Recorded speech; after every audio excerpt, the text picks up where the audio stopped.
For years, there was a quiet whisper in the back of my mind, an unshakable feeling I couldn't explain. It wasn't sparked by anything obvious. Emily never slipped up. She was flawless. Too flawless. Her routines were consistent, her demeanor always calm and poised. No late nights that couldn't be accounted for. No stray lipstick on her collar or unfamiliar cologne on her clothes.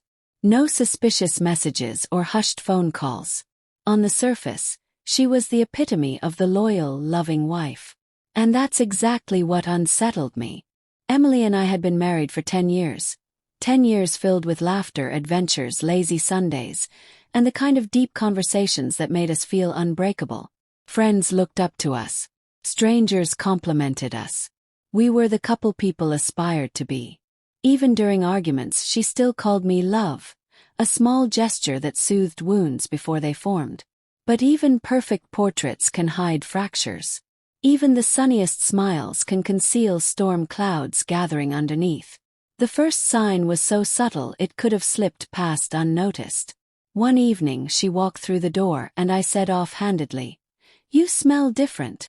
It wasn't an accusation, just an observation. A pause, just a second too long. Then came the smile. "Oh, it's a new perfume," she said lightly. "We were trying out samples at work today." He nodded. Smile. Tried to accept it.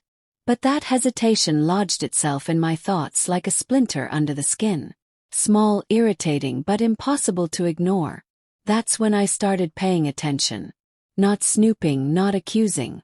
Just watching. She took longer showers.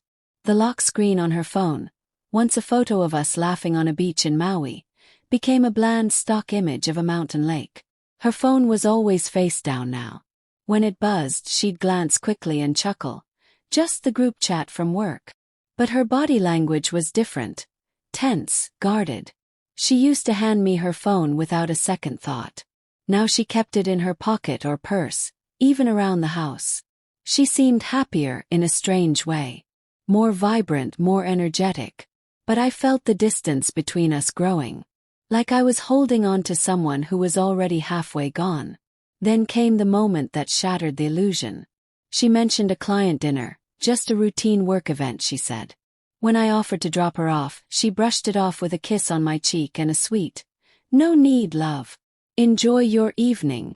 But something deep in my gut pulled at me, tightening like a knot. I didn't want to follow her. I needed to. I wasn't some jealous husband playing detective. Just drove. Quietly. Carefully. Headlights off when I could. She didn't go to a restaurant. She drove to a small rental house near the edge of the city. I parked at a distance and waited. Not sure what I expected. But when a man arrived, mid-30s, athletic build, confident stride, my heart knew before my eyes did. She ran to him. Embraced him like someone starved for affection. Kissed him with a kind of hunger I hadn't seen in years. I didn't feel rage. Or heartbreak. Just a numbing emptiness. Like I was watching someone else's life unravel on a screen. I stayed in that car for what felt like hours. Then drove home in silence. That night she walked in just past 11. She kissed me softly and said, "Dinner ran late. I'm exhausted." She curled up next to me and whispered, "I love you." And I said it back. But the words felt like echoes in a hollow room. The following week I made a decision. Not impulsive, not emotional. Methodical. I hired a private investigator, someone discreet. He found everything. Emails from a secret account, hotel reservations charged to our joint card, voice messages, candid photos. Careless. She had no idea I knew. No idea I was watching the slow death of the life we built. I didn't confront her immediately. Played my part. Morning kisses. Shared meals. Laughter with her family when they visited. I wanted to see if she'd come clean. She didn't. So I chose my moment. Friday afternoon. She walked in carefree, keys jangling in her hand. On the dining table sat an envelope, thick with printed evidence. Photos, emails, booking confirmations, and beside it, my wedding ring and my unlocked phone with the last message from the investigator open on the screen. She called my name. I didn't answer. I was in the bedroom, calm, composed. She opened the envelope. I heard the pages turning. Then a sharp gasp. A choked whisper. No. God, no. Silence followed. Then her voice at the doorway, cracked and trembling. How long have you known? I looked at her, really looked, and said, long enough to stop loving the woman I thought you were. She stepped forward, her face pale, tears spilling down. Please. I raised a hand. Don't. I'm not interested in apologies or justifications. I gave you the chance to be honest. You chose silence. Her sobs came then. Not soft cries of regret, but frantic, panicked weeping. She wasn't mourning our marriage. She was terrified of what she'd lost. I didn't scream. Didn't cry. I was long past that. I picked up my bag, already packed. She reached out as I walked past. Where are you going?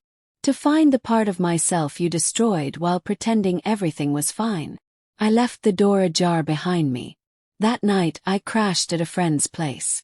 Soon after, I signed a lease on a small apartment of my own. No drama. No Facebook announcements. No shared friends choosing sides. Just silence. Sometimes people ask me if I miss her. You don't. I miss the version of her I thought existed. The woman I believed she was. But that person was fiction. Crafted with care, concealed behind a flawless mask. The real Emily was right in front of me all along. I just didn't want to see her. Now I live by one truth.